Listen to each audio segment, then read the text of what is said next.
Paramilitary forces में भी अग्निवीरों को प्राथमिकता देने की घोषणाएं की है। मैं तो हैरान हूं, कुछ लोगों की समझ को क्या हुआ है, उनकी सोच को क्या हो चुका है। ऐसा भ्रम फैला रहे हैं कि सरकार पेंशन के पैसे बचाने के लिए ये योजना लेकर आई है। मैं जरा ऐसे लोगों की सोच से शर्म आती है, लेकिन मैं ऐसे लोगों से पूछना चाहता हूं, जरा कोई मुझे बताए, आज मोदी के शासनकाल में जो भर्ती होगा, क्या आज ही उसको पेंशन देना है क्या?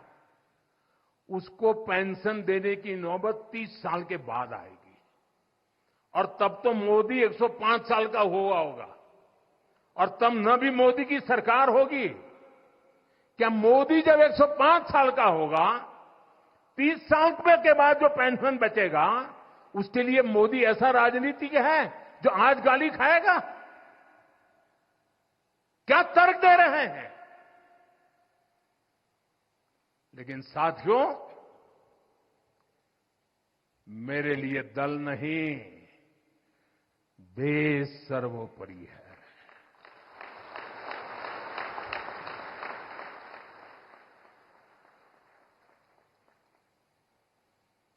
और साथियों, मैं आज गर्व से कहना चाहता हूं, सेनाओं द्वारा लिए गए इस फैसले का हमने सम्मान किया है। और जैसा मैंने पहले कहा, हम राजनीति के लिए नहीं, राष्ट्र नीति के लिए काम करते हैं। हमारे लिए राष्ट्र की सुरक्षा सर्वोपरि है। हमारे लिए 140 करोड़ की शांति, ये सबसे पहले है। साथियों, जो लोग देश के युवाओं को गुमराह कर रहे हैं, उनका इतिहास साक्षी है कि उन्हें सैनिकों की कोई परवाह नहीं है। ये वही लोग हैं जिन्होंने एक मामूली रकम 500 करोड़ रुपए दिखाकर वन रैंक वन पेंशन पर झूठ बोला था। 500 करोड़। ये हमारी सरकार है जिसने वन रैंक वन पेंशन लागू किया।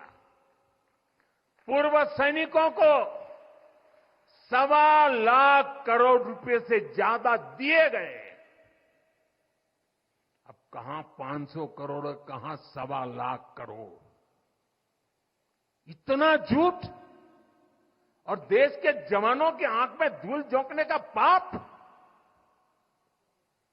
ये वही लोग हैं जिन्होंने आजादी के 7 दशक बाद भी सेना की मांग होने के बावजूद भी, देश के वीर सैनिकों के परिवारों की मांग होने के बाद भी हमारे शहीदों के लिए वॉर मेमोरियल नहीं बनाया। टालते गए, कमिटियां बनाते गए, नक्शे दिखाते गए। ये वही लोग हैं जिन्होंने सीमा पर तैनात हमारे जवानों को पर्याप्त बुलेट प्रूफ जैकेट्स भी नहीं दी थी। और साथियों, ये वही लोग हैं जो करगिल विजय दिवस को भी नजरअंदाज करते रहे। ये तो देश की कोटि कोटि जनता के आशीर्वाद है कि मुझे तीसरी बार सरकार बनाने का मौका मिला, और इसलिए आज ये महत्वपूर्ण ऐतिहासिक घटना का हम पुण्य स्मरण कर पा रहे हैं।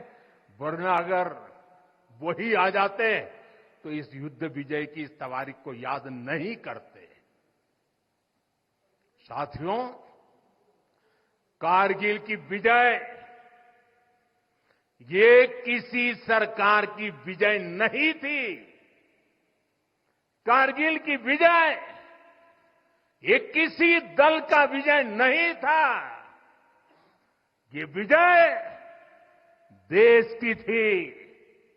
ये विजय देश की विरासत है। ये देश के गर्व और स्वाभिमान का पर्व है। मैं एक बार फिर 140 करोड़ देशवासियों की तरफ से मेरे वीर जवानों को श्रद्धापूर्वक नमन करता हूं। सभी देशवासियों को पुनः एक बार कारगिल विजय के 25 वर्ष की शुभकामनाएं देता हूं। मेरे साथ बोलिए, भारत माता की। ये भारत माता की जय मेरे उन वीर शहीदों के लिए है, मेरे वीर भारत मां के वीर सपूतों के लिए है। भारत माता की, भारत माता की, भारत माता की। बहुत बहुत धन्यवाद।